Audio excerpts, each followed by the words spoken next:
वही कहावत है कि वो कहें तो रासलीला दिखता है, हम करें तो करेक्टर ढीला दिखता है। अब देखिए, सच कड़वा होता है। फिल्मी कलाकार हैं वो लोग। ये देश पहले कृषि प्रधान देश था, जाति प्रधान देश हो गया है। और यादव समाजवादी पार्टी के साथ 98% सपा को वोट दे रहा है। मुसलमान भी मान के चलिए कि 85 और 90% वोट दे रहा है। और राजभर भी 90-95% वोट दे रहा है। अच्छा। तो ये 3 बड़ी जातियां, यहाँ आजमगढ़ में 4 बड़ी जातियां हैं।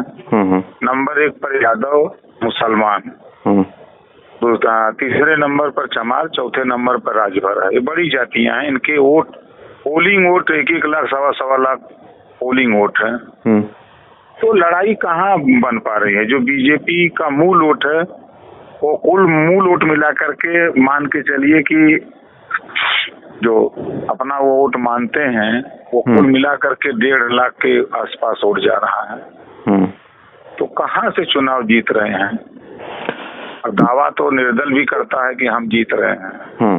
भाई, अगर इतना वोट आपका है तो आपने विधानसभा के चुनाव में एक भी सीट आजमगढ़ में नहीं जीती।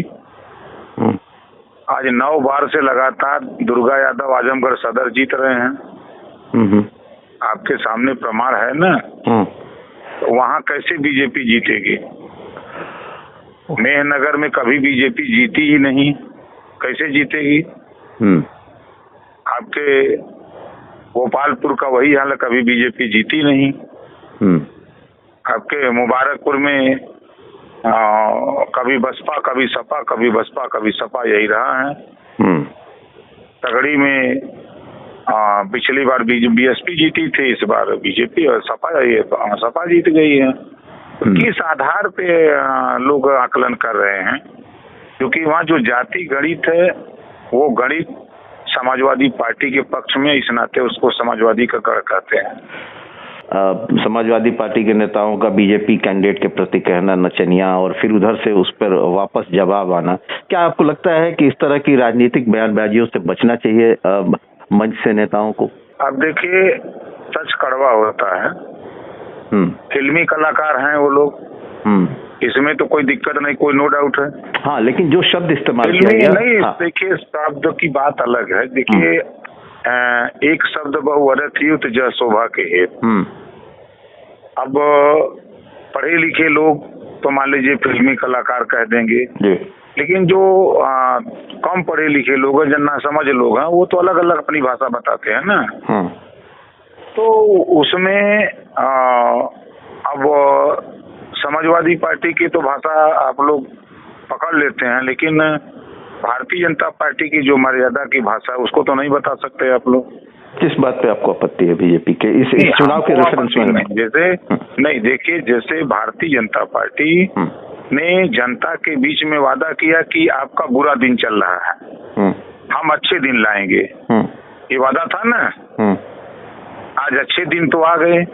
2 रुपए किलो नमक बुरे दिन में था, आज अच्छे दिन में 20 रुपया किलो नमक हो गया। जो सरसों का तेल बुरे दिन में 70 रुपया था, आज अच्छे दिन में 200 रुपया किलो हो गया। बुरे दिन में गैस सिलेंडर 350 था, आज वो 1100 रुपया हो गया है। थोड़ा विषयांतर हम नहीं हो रहे हैं प्रकाश जी, हमने चूंकि एक छीटाकशी जो आपस में हो रही है उस पर हम थे। छीटाकशी पर अब आपने मुख्यमंत्री जी का बयान नहीं सुना? जो मुख्यमंत्री जी आए थे, जो उनके बयान थे वो किस तरह के, क्या वो पॉलिटिकल बयान थे? वही कहावत है कि वो कहें तो रासलीला दिखता है, हम करें तो करेक्टर ढीला दिखता है।